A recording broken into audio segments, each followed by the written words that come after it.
Ons het nou die laaste paar weke gekyk na hoe om 'n hoë waarde persoon te wees, en dis wat God vir jou en my roep, om 'n persoon van waarde te wees. In Spreuke 31 gee die skrywer vir ons 21 waardeproposisies. 21 waardeproposisies. Nou ons weet, hy is eintlik geskryf, hy praat van die deegsame vrou, of die vrou, die virtuous woman, soos hy in Engels sê, maar dis nie net van toepassing op vrouens nie. Ek dink daardie waardeproposisies is eintlik op elkeen van ons van toepassing.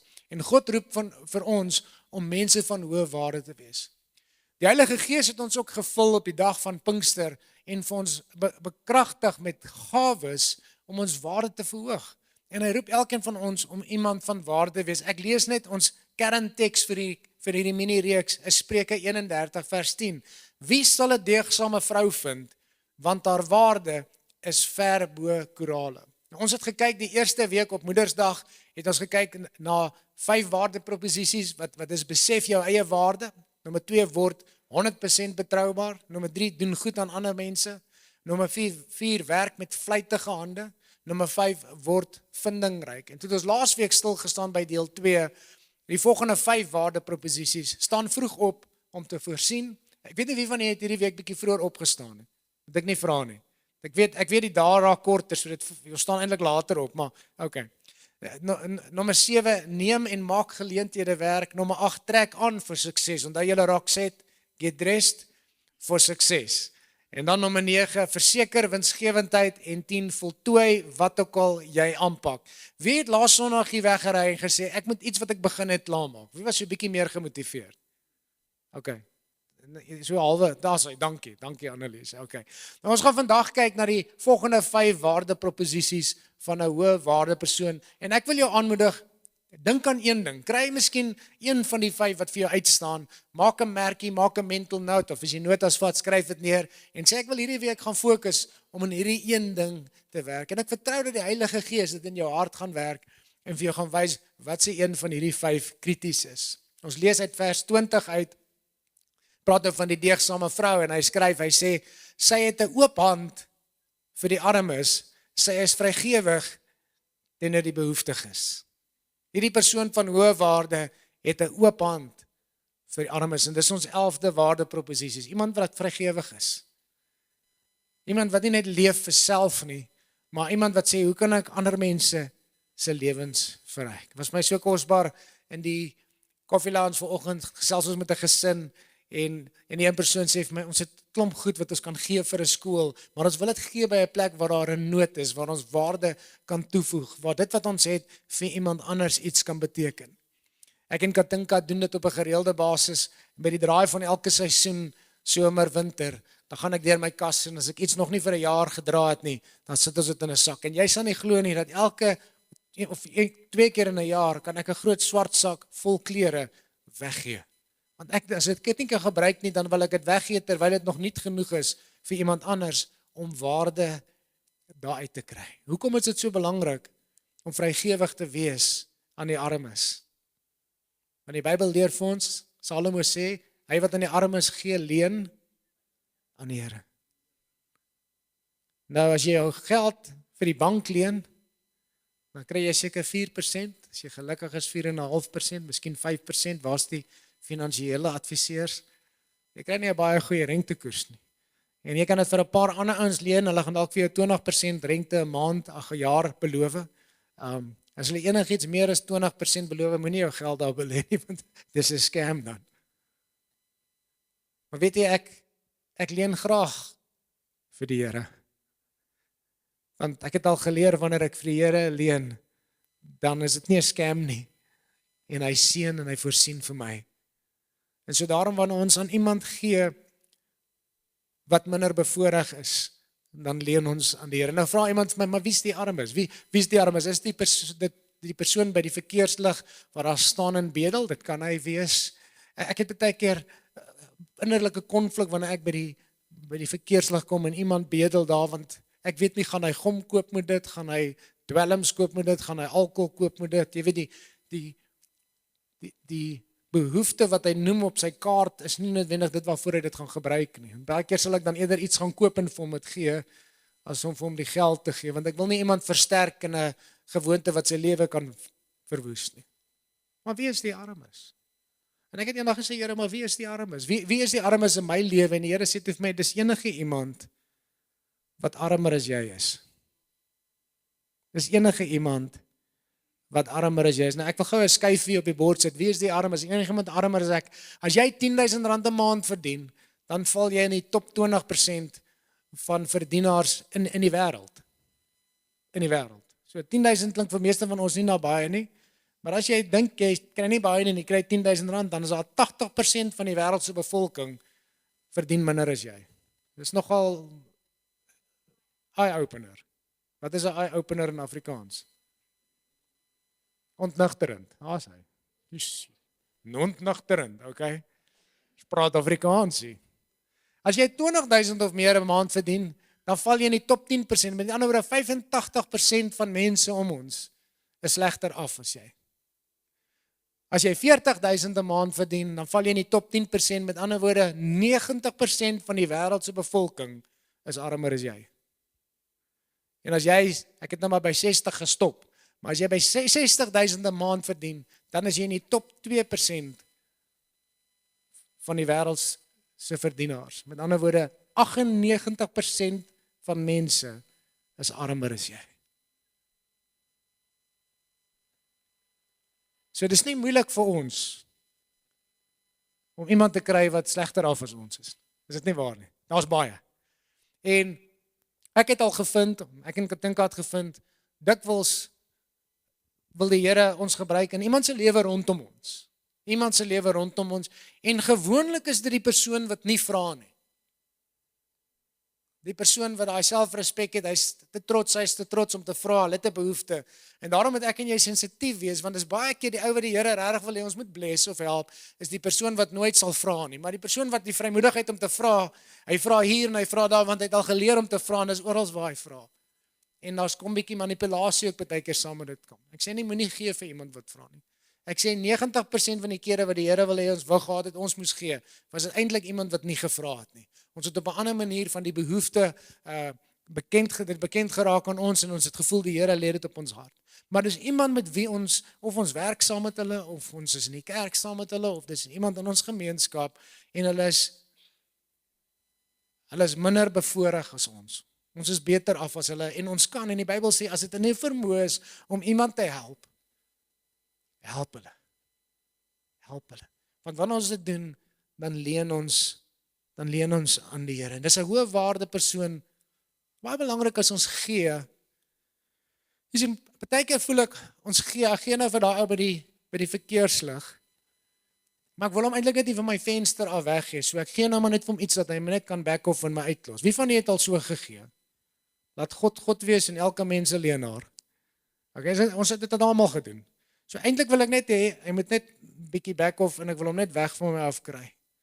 En ek dink nie dis hoe ons moet gee nie. Ek dink ons moet gee en betrokke raak. As ek dink aan die barmhartige Samaritaan, het hy nie net gegee nie, hy het betrokke geraak by die persoon se lewe totdat die persoon terug op sy voete kon kom en self kon aangaan met sy lewe. En ek dink baie keer moet ons bietjie minder gee sodat ons meer kan gee, as ek dit so kan noem. Baie keer moet ons nie net gee om iemand weg te kry van ons af nie, maar eerder te sê, Here, wil U regtig ek moet hier gee, of waar wil U hê moet ek gee? Waar is die armes in my lewe op hierdie stadium in my journey wat ek iets voor kan beteken? Iemand wat minder bevoorreg is, waar kan gee? Nog 'n interessante waarheid uit die woord uit, veral vir die van u wat geroep is as givers, as gewers, want dis ook 'n gawe, dis een van ons geestelike gawes, is om 'n gewer te wees. En in Romeine 12 praat hy daarvan, hy sê party die gawe van onderwys, van lering, party die gawes van leierskap, party die gawes van gasvryheid, en dan noem hy 'n belangrike gawe, hy sê party die gawe om te gee, the gift of giving. Wie van julle het die gawe van gee? Jy gee, jy's net 'n gewer, bonatuurlike gewer. Ons moet almal gee, maar party, waar is die gewers? Laat ek net sien. Sal die klere van jou lyf afgee. Okay, dis die gewers. Interessant, daai gawe, die woord gawe in die Grieks beteken to give in such a manner to provoke greater ownership on the recipient side. Om op so 'n manier te gee dat jy groter eienaarskap by die een wat die gawe ontvang. Nou dink gou saam met my. meeste van ons charity wat ons gee vir charity, né? Skep dit groter eienaarskap by die persoon wat ontvang of skep dit groter afhanklikheid by daai persoon? Afhanklikheid van jou. Ek dink meeste van ons gee, wanneer ons gee, dan maak ons daai persoon meer afhanklik van donasies. Ons maak hom meer afhanklik van handouts. Dink byvoorbeeld aan hoe die Weste gee in Afrika. Het van Afrika amper 'n slaaf gemaak en Afrika staan met 'n bakhand en hom sê gee net meer, gee net meer, gee net meer. En dit versterk eintlik hierdie slawe mentaliteit van ons het handouts nodig. Maar God se manier in sy koninkryk is om te gee in so 'n manier om te sê ek wil groter eienaarskap sien in jou lewe deur jou in jou eie omstandighede. So as jy 'n besigheid wil begin en jy het 'n besigheidsplan en ek sien jy woeker, maar jy kort 'n kapitale inspuiting of jy kort net iets om jou daai hupstootjie te gee om na die volgende vlak toe deur te breek, dis waar ek wil gee. Dis soos party van die mense wat werk in jou besigheid, as jy 'n besigheid het, party ouens is selfgedrewe, hulle gaan aan, en dan kry jy ander ouens, hy soos 'n krywa. Wie van julle weet wat 'n krywa is? Okay, as jy hom nie stoot nie, dan staan hy net daar. En as jy hom 'n bietjie gedryf het en gestoot het vir 'n week of 2 lank, dan doen hy 'n paar goed, want jy is nou op hom, en dan, maar as jy hom nou net al los en jy fokus nou 'n bietjie op 'n paar ander goed, of op 'n ander personeel, het volgende week as jy kom, waar staan daai krywa? Hy staan nog presies net hierso. Dis nie die ou waaraan God sê ons moet gee nie. Gee waar iemand eienaarskap vat, en wanneer jy gee, wil jy daar wegstap, en hy moet groter eienaarskap van sy eie lewe het, as wat ek en jy vir sy lewe vat. Ek weet ek preek nou met die converted hierso, maar ek dink dit is belangrik om oor hierdie goed te praat. Dit is baie prakties, maar dit is God se wysheid. En die boek van Spreuke 31 gee dit vir ons so mooi. Vers 21 sê, sy is gerus oor haar huisgesin as dit sneeu, hulle dra almal warm klere. Die 12de waardeproposisie is berei voor vir alle seisoene. Berei voor vir alle seisoene. Baie mense is of leef reaktief tot omstandighede.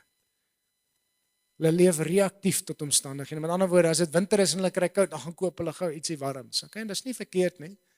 Maar hierdie deegsame vrou berei haarself voor vir die sneeu wat gaan kom, berei haarself voor vir die winter. Lang voor die winter kom het sy klaar opgestok. Ek onthou my ouma en my oupa van Renen en my pa se kant, hulle kon bargains koop en hulle het so, daar was 'n winkel Averbachs in Bloemfontein, en as daar uitverkoping is, dan koop hulle bokse en bokse van die goed. Ek onthou ons het seker vir 10 jaar lank elke jaar vir Kersfees 'n boks sakdoeke gekry. Sulke ligbruin beige sakdoeke met bruin streepies in. Elke jaar. Ons weet sommer wat ons gaan kry. Sakdoeke. Okay. Nou daar is 'n bietjie ekstreem, maar hierdie vrou van waarde berei haarself voor vir die volgende seisoen. En die boere leer dit ook vir ons. Jy weet, ek gaan nie in die somertyd 'n oes van koring hê as ek nie in die wintertyd saai nie. En so ek saai in hierdie seisoen dit wat ek wil oes in die volgende seisoen. En so wanneer ons mense van waarde wil wees en word, dan moet ons leer om te sê, wat ook al ek vandag saai, is die oes wat ek môre gaan hê. As ek môre wil wysheid hê om goeie besluite te neem, dan moet ek vandag in God se woord wees en vandag soek na sy wysheid, sodat wanneer ek dit môre nodig het, ek dit het. Maar ook in jou besigheid en jou familie, as jy oor 'n jaar van nou 'n geseënde huwelik wil hê, dan gaan dit oor wat se saad ek en jy vandag saai in ons verhouding. As ek oor 'n jaar of 2 bevordering by die werk wil hê, dan is dit belangrik ook my werk vandag doen, want die saad wat ek vandag saai, gaan oor 'n jaar of 2 opkom. En so daarom is dit belangrik om vooruit te dink, berei voor vir alle seisoene. Sit goeie saad in die grond. Vers 23 sê, haar man is wel bekend by die stadspoort, waar hy saam met die leiers beraadslag. Hierdie deegsame vrou, haar man is wel bekend in die stadspoort. Nou die ware proposisie wat ek hier maak is, word 'n aanwins en nie 'n las nie. Ek wil dit net so 'n bietjie verduidelik. Hierdie deegsame vrou hanteer die belange van haar huishouding so goed, dat sy haar man vrystel om in die stadspoorte te kan beraadslag met die ander manne. Kyk, hy was of 'n koning of 'n adelgestalte of 'n welaf man gewees. En sy hou hom nie vas by die huis nie, sy stel hom vry om te gaan doen wat hy geroep is om te doen. Hy was 'n welgestelde of 'n koning, en daarom moes hy, dit was by die stadspoorte waar heersers gesit het, en dit was eintlik waar die howe was ook daai tyd. Daar was nie noodwendig 'n hof nie, dit was by die stadspoorte, is daar geoordeel wat oor sake, daar's strategie gepraat, daar's politiek gepraat. En sy stel haar man vry om dit te kan doen. Nou wanneer ons, en dis hoekom ek sê, wees 'n bate en nie 'n las nie. In Engels gebruik ons die woord liability. Wat is 'n liability? Wat is 'n las? 'n las is enige iets of iemand wat meer verbruik as wat hulle produseer. Moenie nou vir jou buurman of buurvrou kyk nie, veral nie as hulle in dieselfde huis as jy bly nie, okay? Hoor gou mooi. 'n las is enige iemand wat meer verbruik as wat hulle produseer. Nou moenie nou vir jou tienerseuns kyk wat jy, want die manne kan jou nogal uit die huis uit eet, nee. En so Javen swat nou, hy begin hierdie week by Soltech. Hy het so 'n paar weke tussenin gehad wat hy tussen 2 kursusse wat hy by ons was, en ons raad aan hom was, jy gaan werk. As jy wil eet, moet jy werk. Dis die Bybel is nogal duidelik oor dit. As jy nie werk nie, dan eet jy nie. Nou ons het hom nie vir sy kos laat betaal nie. So jy moenie dink ons is wrede ouers nie. Maar hy moet werk. Die Bybel sê jy werk nie, jy eet nie. Dit is nogal baie eenvoudig. Met ander woorde, produseer meer waarde as wat jy verbruik. Jy sien, partykeer spoil ons kinders. En wat sê die Engelse gesegde? Spare the rod, you spoil the child. Maar partykeer laat ons toe dat ons kinders, veral as hulle volwassenes word, laat ons toe dat hulle laste raak. En ons as ouers skop hulle nie genoeg uit die huis uit. Nou sê jy vir my, is dit regtig nodig? Ek dink nie dis net nodig nie, ek dink is eintlik noodsaaklik vir elke jong persoon, vir alle jong man, om so vinnig as moontlik uit die huis uitgeskop te word, sodat hy op sy eie voete kan staan en verantwoordelikheid kan vat vir sy eie lewe. Vers 22, sy maak self vir haar dekens en sy dra klere van linne en wol. Die 14de waardeproposisie is besit die hele waardeketting. Hierdie vrou was wel 'n vrou, sy was besmoontlik die vrou van 'n koning of 'n adelgestande, so sy kon seker enige die duurste klere koop, sy kon gaan na Edgars toe, of Edgars is seker nou cheap brands al deesdae, maar sy kon na die fancyste winkels toe gaan en van die duurste klere koop, maar sy doen dit nie, sy maak vir haarself klere van linne en van wol. Hoekom? Sy wil die waardeketting besit. Ons was daar op Ellen se plaas laas jaar toe hy katoen gestroop het. Hy is nou nog so 'n week of 2 weg, dan stroop hy weer katoen. Katoen is meer as 1 seisoen. Hy hardloop eintlik oor 2 seisoene. Nou hoe die proses werk is, die boer saai die katoen. Hy staan dan omtrent vir 9 maande op die land. Hy voed hom, hy gooi kunsmis, hy gooi water en dan kom 'n kontrakteur in baie gevalle stroop die katoen. Hulle baal dit dan, vat dit dan na die koöperasie toe. Die koöperasie verkoop dit aan 'n plek waar dit dan weef in materiaal, en die materiaalprodusent verkoop dan hierdie materiaal aan 'n kleremaker. Die kleremaker maak dan klere, verkoop dit dan aan 'n wholesale besigheid, en die wholesale besigheid verkoop dit aan die outlet, soos 'n Edgars of 'n Woolworths of wat ook al ander plek, en daardie winkel verkoop dit dan aan die kliënte. So daar's 7-8 agente in hierdie proses wat elkeen waarde toevoeg tot die proses, of wat 'n kat vat, soos ons dit sê, van daardie proses. So wanneer jy dan R1000 betaal vir daardie TM, want deesdae kos branded goed seker omtrent al R1000, wanneer jy dan R1000 betaal vir daardie, kom ons sê R2000 vir 'n super dry TM of wat ook al, dan betaal jy nie vir die katoen wat op Ellen se plaas gegroei is nie. Jy betaal vir die katoen, en jy betaal vir die kontrakteur wat dit gestroop is, en jy betaal vir die ou wat dit vervoer het na die fabriek toe, en jy betaal vir die fabriek wat dit in materiaal omskep het, en jy betaal vir die ouens wat die klere gemaak het, en jy betaal vir die ou wat dit van hulle verkoop het weer aan Edgars, en dan betaal jy vir Edgars. So jy betaal 8 mense se salaris deur een hemp te koop. Dis hoekom die hemp so duur is. Maar hierdie vrou het iets anders besef. Sy sê ek mag dalk 'n welaf persoon wees en ek het die hulpbronne om dit te doen, maar ek gaan die waardeketting self eerder besit. So ek gaan self onthou ons het laasweek gelees hoe sy self weef. Onthou, tot laat in die nag weef sy. So sy het klaar die materiaal geweef laasweek al en nou wat sy doen, nou vat sy daardie materiaal, daardie linne en nou maak sy vir haarself dekens en sy maak vir haarself klere en sy besit die waardeketting, want wanneer ons 'n groter deel van die waardeketting of besit of 'n aandeel daarin het, dan is daar baie geld om te spaar, maar ook winste om te maak. En so wat ook al industrie in is, ons kan nie almal die waardeketting van elke industrie, jy weet, ons kan nie elkeen ons eie onderbroek maak en ons kouse en ons skoene nie, so ons kan dit nie doen nie. Maar wat ook al area van industrie is, wat ook al kennis God jou gegee het, kyk hoe kan jy 'n groter deel van die waardeketting besit. Want dis waarin God ons wil bless. Ek hoop dit maak sin vir jou. Ons gaan na die laaste waardeproposisie in vers 24. Sy maak klere en verkoop dit. Sy lewer gordels aan die handelaars. So hier gaan sy na die volgende vlak toe, Frans. Sy maak nie net klere vir haarself nie, nou maak sy klere en wat doen sy? Sy verkoop dit. Sy lewer gordels aan die handelaars. Ons het laasweek gelees van sy soos 'n handelaarskip. Sy's gelaai met goedere. Nou kom die handelaar se skepe na haar toe en sy lewer aan hulle en hulle gaan en hulle vat daardie produkte wat sy nou aan hulle lewer na ver lande toe en daar gaan lewer hulle dit af. En dit klink soos iemand wat 'n internet besigheid begin het wat op die internet verkoop in ons dae. Is dit nie waar nie? Ek was so 'n week of 2 terug het ek plaasbesoek gaan doen by iemand en die ouens het 'n voerfabriek.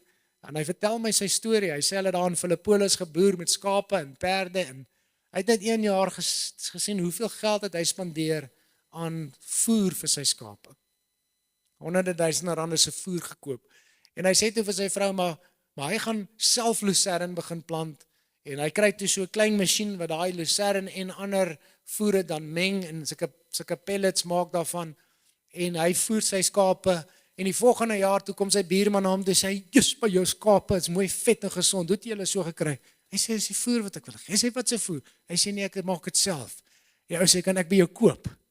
Hy sê, "Sure." En so het hulle gegaan om vir daai een te voorsien. Binne die eerste jaar het hy 4 kliënte, toe koop hy 'n groter masjien, het hy meer kliënte en so het hy gegaan in die laaste, ek dink hulle is al 10 of 12 jaar aan die gang en hulle lewer nou 50,000 sakke voer per maand. Een van die grootste voerfabrieke in ons area.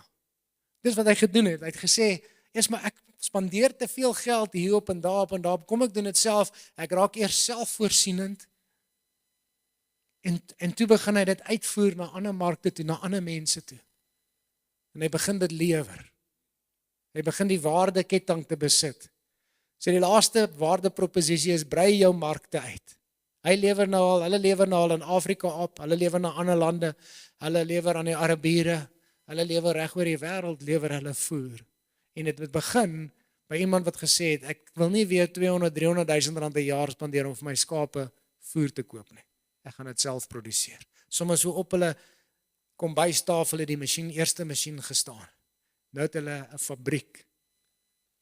Massiewe plek. Ek weet ek praat baie prakties vandag. Jy kan dan sê, "Jesus, maar hierdie woord is nie geestelik nie." Ek wil vir julle sê, partykeer is dit wat die meeste geestelik is, die meeste praktiese. Godsdiens wil hê dat ons die beginsels van God so vergeestelik dat dit nie eintlik toepaslik is in ons daaglikse lewe nie. Maar ek wil vir julle sê, die Heilige Gees van God is die mees praktiese wesen wat daar bestaan in die heelal. En hy is bemoeid met die praktiese areas van ons lewe, ons werk, ons finansies, ons besigheid. En so ek wil net weer vinnig na hierdie 5 goeders, ek gaan dit net vinnig herhaal, en ek wil vir jou vra, kyk, wat se een staan vir jou uit? 5 waardeproposisies, wat se een praat die meeste met jou? Nommer 1, 'n oop hand vir die armes. 'n Oop hand vir die armes. Die volgende een, berei voor vir alle seisoene. Saai nou die saad, sodat dit in die volgende seisoen kan opkom. Die volgende een, nommer 13, word 'n aanwins, nie 'n las nie. Die van die wat in die weermag was, sal onthou, jou drillsersant het baie keer gesê, jou suurstofdief. Wat staan jy so en kyk jou suurstofdief, okay? Moet nie 'n suurstofdief wees nie, maar produseer meer as wat jy verbruik. Nommer 14, besit die hele waardeketting. Wat 'n waardeketting is daar waar jy 'n groter aandeel in kan kry? Wat jy kan expand en dan die laaste een, brei jou markte uit.